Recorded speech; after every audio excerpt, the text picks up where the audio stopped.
All right, Biracial, Interracial America. This is the final rehearsal before I shoot with number one son later on tonight. So hopefully I've got this down to about 30 minutes. So I'm going to mark the time and begin. This Biracial Politics in America, Part 1, is entitled Choose a Side.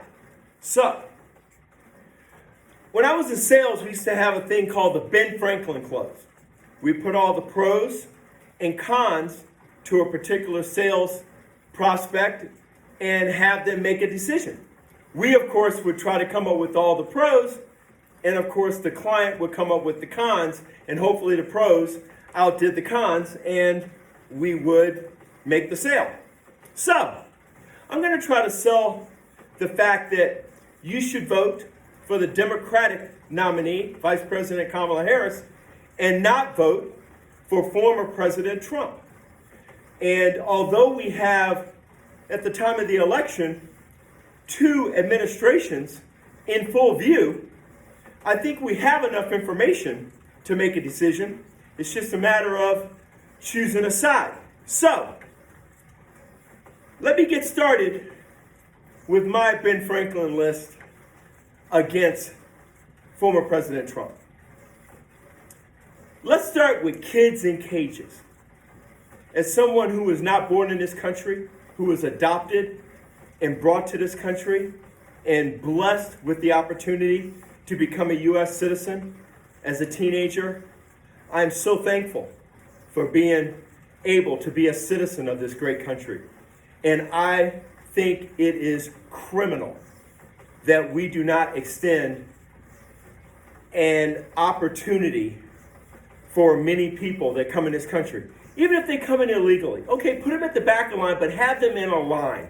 Have them in a judicial process. But some of the things they're doing, kids in cages, the child separation policy, I don't give a crap what administration put that into place.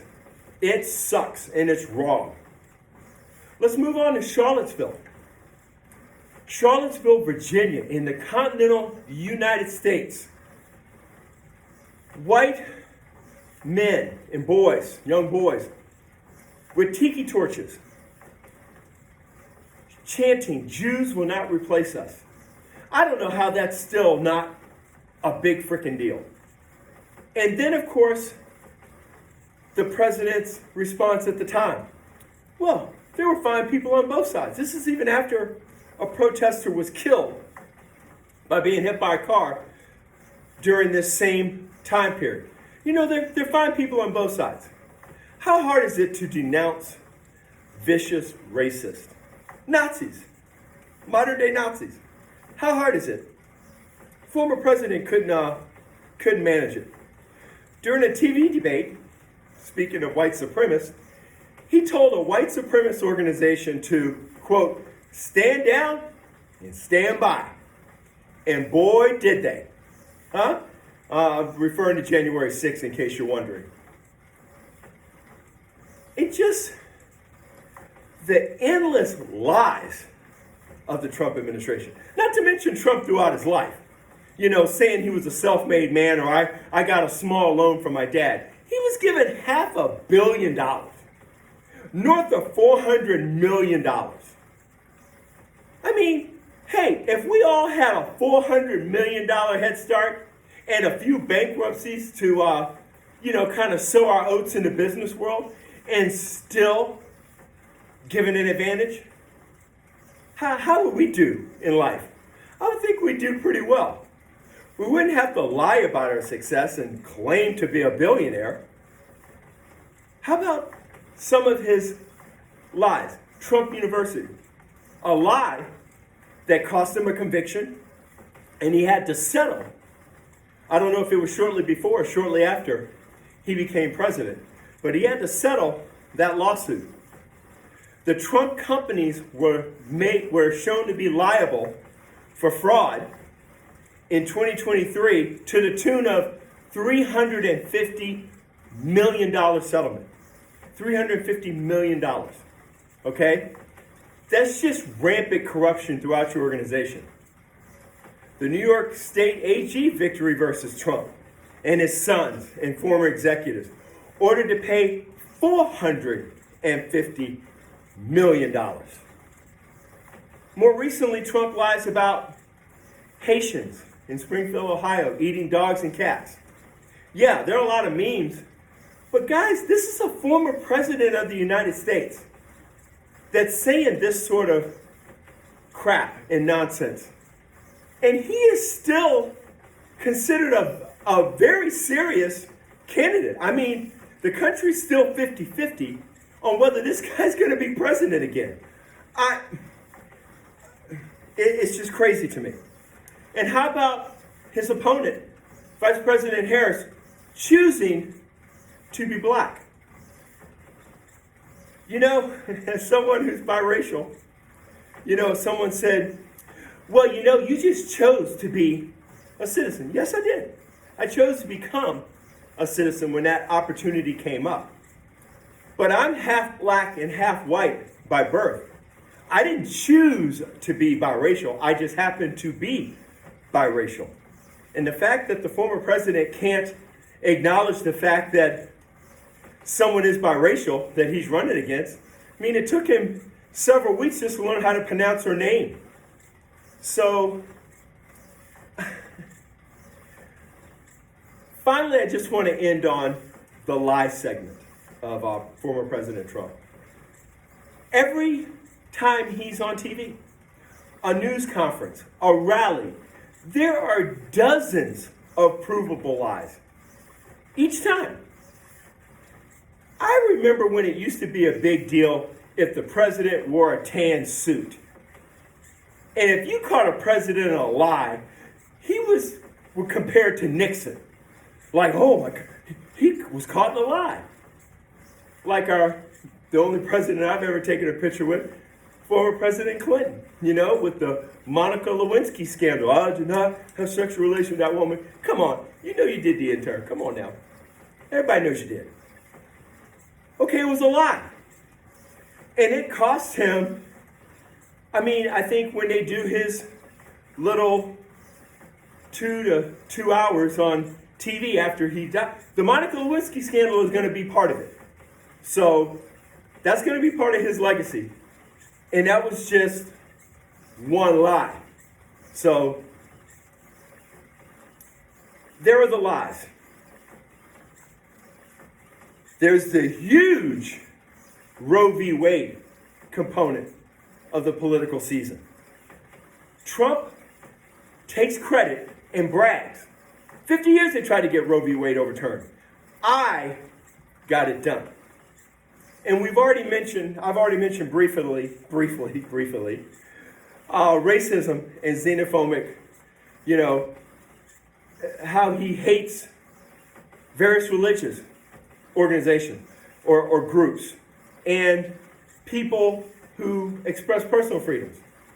Let's not, forget the attacks on the gay and lesbian community, not only by Trump, but by the Republican Party en masse. So with those three pillars as my three arguments against Trump, let me get to the heart of the matter. Let me talk about my abortion story. I know you're looking like, Rob, you're a guy. You couldn't have had an abortion. And yet I did. When my wife and I got married, we had a unity candle. And in my faith, it's believed when people get married, two become one. So I am a part of my wife until death do us part. We are one. We've had 2 boys. We've been blessed with 2 boys. Between those 2 boys, we had a pregnancy of our daughter.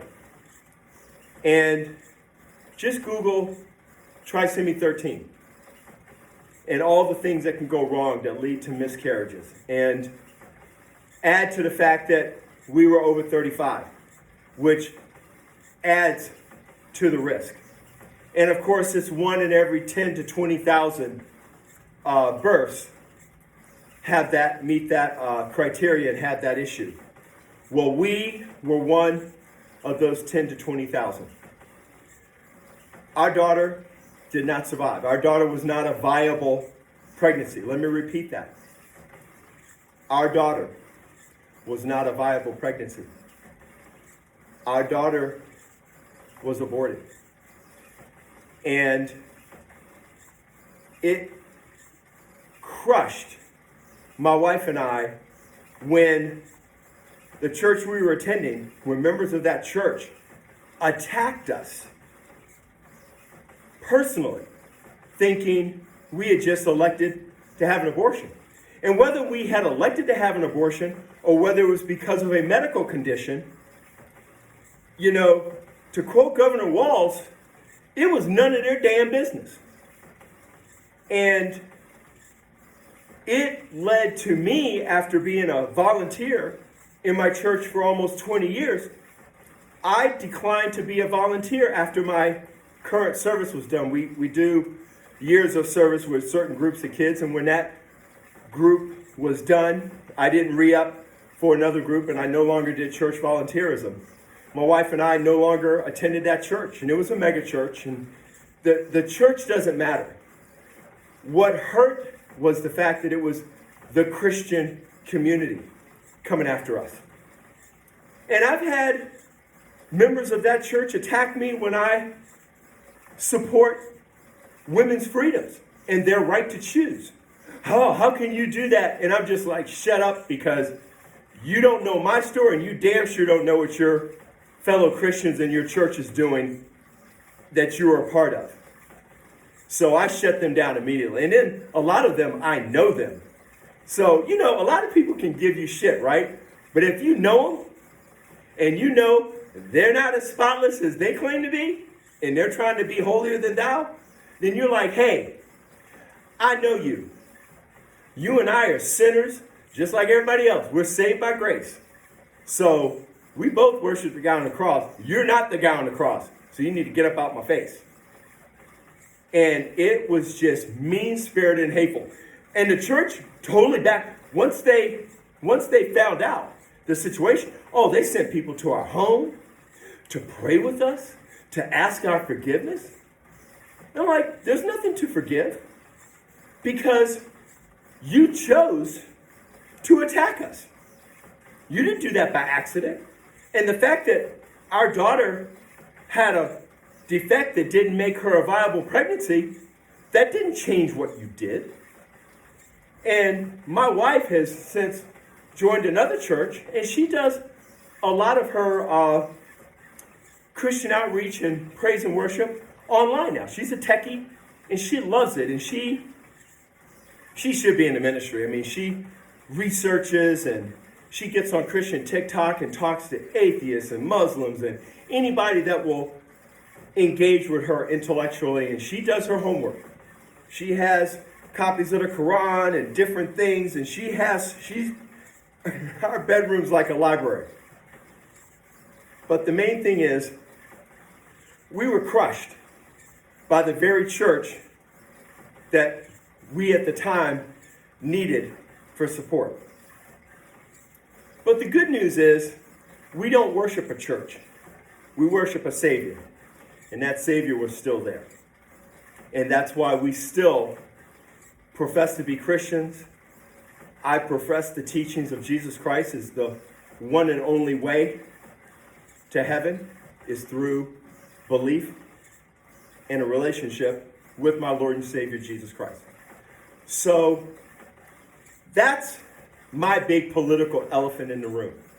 I think women should have the right, and Lord knows, children that are raped, children that are victims of incest, or anyone that's raped, having to carry their rapist pregnancy to term because of some law, is just wrong. And I don't care how you want to come at it religiously, morally, holier than thou, you're wrong. You're wrong. And if you don't think you are, put the situation in your family. It's your daughter, your wife that's sexually assaulted. Would you want to have that kid? Would you want to raise that kid, take that kid to term? Yeah, that's what I thought. So you need to get up out of the business and out of the face of the women of this country and allow them to choose health care, the screenings. You know, just recently in Georgia, they brought up a case that happened a couple of years ago where a woman died.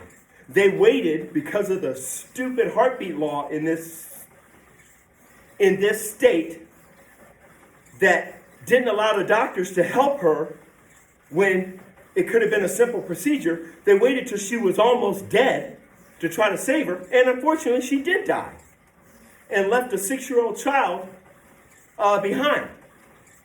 Folks, that's just wrong. No matter how you slice it. You have to choose a side. You're either on the side of the government in that we should regulate women's pregnancies and be able to make all of them go to term, and they should have just kept their legs closed as a 12-year-old being raped by their father. They should have, not allowed their rapists to rape them.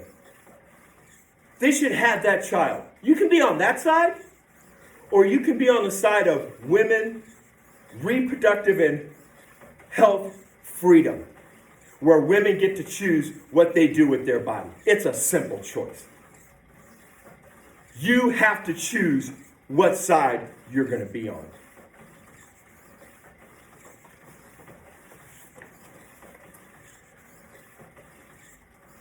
What do you care about outside of yourself? Okay? Again, the people that attacked us after we lost our daughter, they didn't care about us. They didn't care about our feelings. They weren't doing it because they had the love of Jesus toward us. They thought it was their job.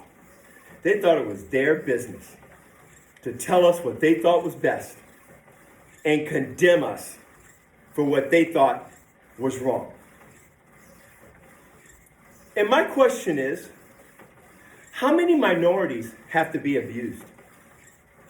It's funny, I always see shootings, and it's never a white person is shot. You ever notice that? It's always a minority.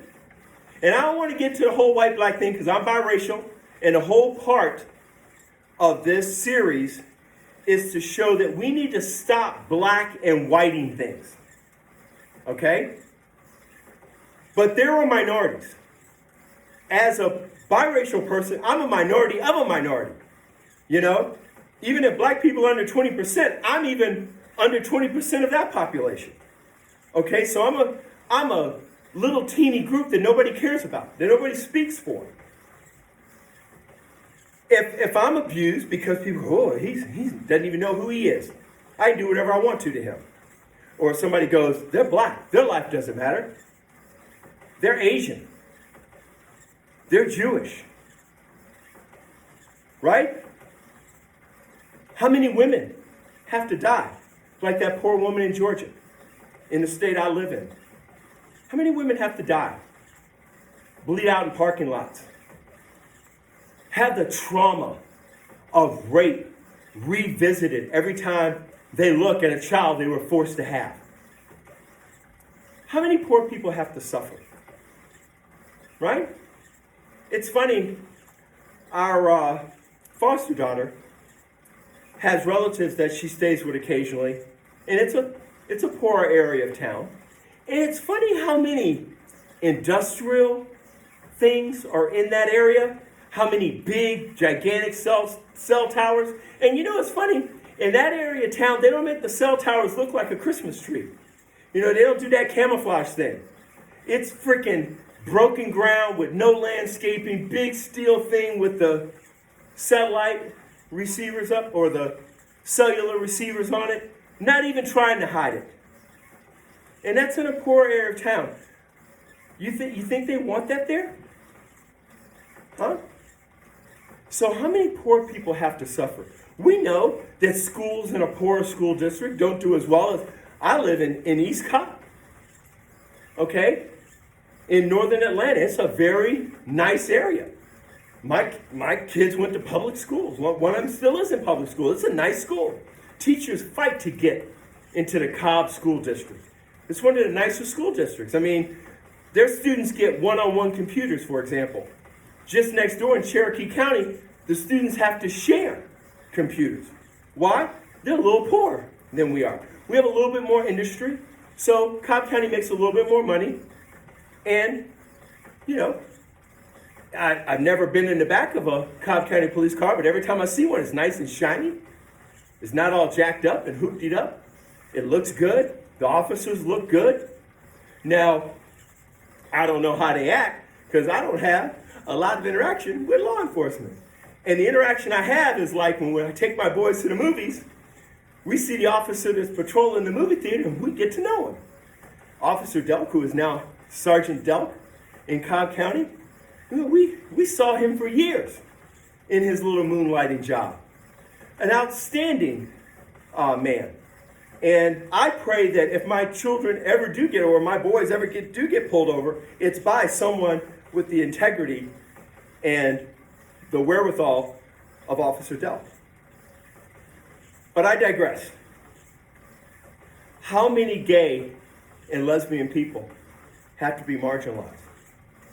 And you know, let's not go to the extreme. Let's forget about the trans people that are reading the kids. Okay, I can't say that I'm at the top of the list to endorse that. But I'm certainly not going to traumatize the children or the gay or lesbian person that's trying to read to children. You know? How many of them? I remember I had a first cousin who was gay. He gave me the best explanation of gay and lesbian lifestyle I've ever received. He had a tortured life. People just beat him up and vandalized his car, and he couldn't go certain places alone. I mean, he had a hell of a life for just choosing who he loved. I love the fact that there are legal marriages, and I know that my fellow Christian brothers and sisters are going to come after me on that. But I believe you should love whoever you love. You know, I'm in a biracial marriage. In the 70s in this country, the marriage I'm in was illegal until a Supreme Court precedent case in the early 70s in Virginia made my marriage legal. But within my lifetime, my marriage was illegal. If I'd have met my wife, well, we were too young back then, but biracial marriages were not a thing. They couldn't be a thing.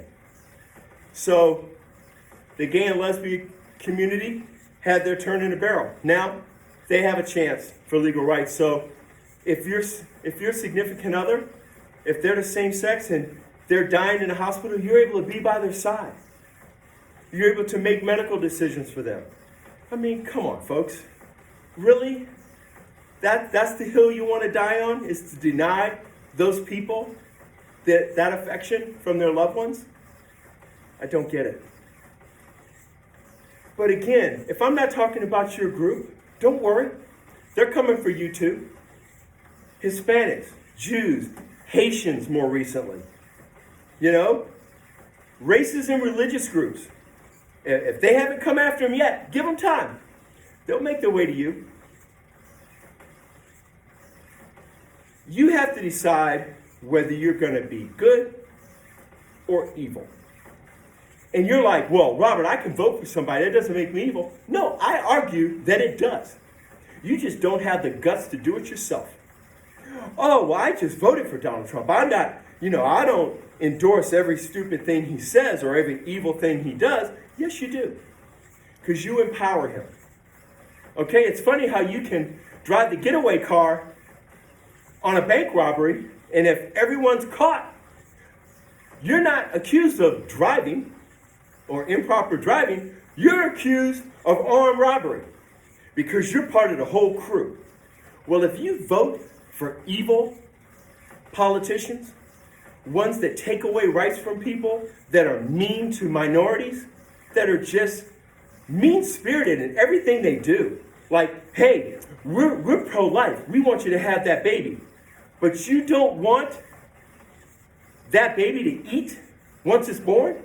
And you take away any type of subsidies or anything that lifts children out of poverty, like the child tax credit? You'll vote that down, but I'll be damned if I'm going to let that woman abort that baby.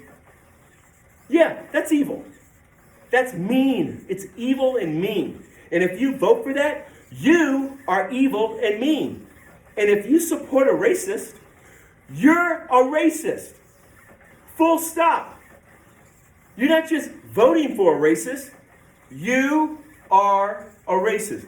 I love the Trump yard signs.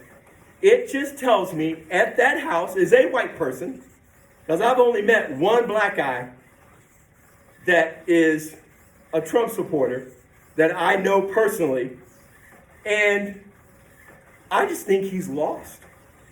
He's rather young. He's in his 30s. And I don't think he's had enough life experiences to understand how it was during separate or equal. How it was to be called the N-word by someone with a badge. Okay? And as much respect as I have of law enforcement, I'm old enough to have seen that. Okay? And I've never seen the back of a police car from the inside, so don't think I'm bitter about any type of arrest or anything that's happened to me from law enforcement, because it never happened. But this person just doesn't know. And I said, you know what? You're free to vote for whoever you want to. But just understand that you don't care about the people I care about. You can't. You can't care about women and vote against freedom for them. You can't care about minorities and vote for a party that will do everything to strip every right that minorities have had that they've gained over the last 100 years. They'll turn us back to Civil War days for real. So you can't say, I'm an innocent bystander, I just placed my vote. No, you're a gutless coward who doesn't have the guts to do it themselves. Or if you do have a Trump yard sign, you don't mind being identified with that. I think it gives you an identity. Everybody's going to know I'm a Trump supporter. I'm a MAGA. Yeah, you're somebody. You're really somebody. And I'm praying they get voted out of power, and it takes the Republicans 100 years to get their freaking act together. Okay? Maybe all the MAGAs have to, maybe it's a generational thing. Maybe they all have to die. Okay? 100 years? That's fine. Let MAGA come back then. Hopefully my children will deal with them. So I know what you're saying. You calling me all this? How does that make you any better? I'm not calling you anything. I'm identifying who you are. You need to own it. Okay? If you support evil people, it's just like, that guy whose son just shot up the school. And they charged the dad with murder. Maybe it was manslaughter. Maybe they just drummed down the charges to what they could convict him of. But he provided a gun to a child of his that was investigated by the FBI previously. And they said, make sure this knucklehead doesn't get a gun. And he buys him one for Christmas. Not just any gun, an assault rifle. Now, a lot of people go, oh, well, he didn't shoot anyone. Really? He didn't? Driver, getaway car, armed robbery. Remember that analogy? Come on, folks. Wake up. If you are voting for someone as evil and as mean and as dishonest as Donald Trump and the Republican Party, you are a racist, you are mean, and you are evil. Just own it. And I know what you're thinking. Well, what's your solution there? Since you've got all the answers. I don't have all the answers. But the God that I worship has all the answers in the person of Jesus Christ. Love. Love.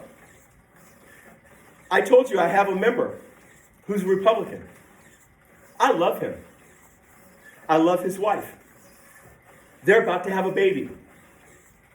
I will love that baby with the love of Jesus. I will do anything I can to help that family. Not because they're Republican. Well, not because he's Republican. But because I love them as people. As fellow people that my God created in his image. You cannot hate people. I cannot hate MAGA. Okay? I can't hate them and love them at the same time. I have to choose one or the other. So that's why you've got to choose. You're either going to hate and vote for hate and vote for lies, or you're going to love. And you're going to vote for love. And you're going to vote for diversity. And you're going to say, God made us all different, but he made us all. And that's the difference between good and evil. You can't love someone and stand by while their rights are stripped away one at a time. Just can't. You have to choose. You have to choose, am I evil or am I good? And if you love others, you can't support someone or some party that doesn't. That's a wrap.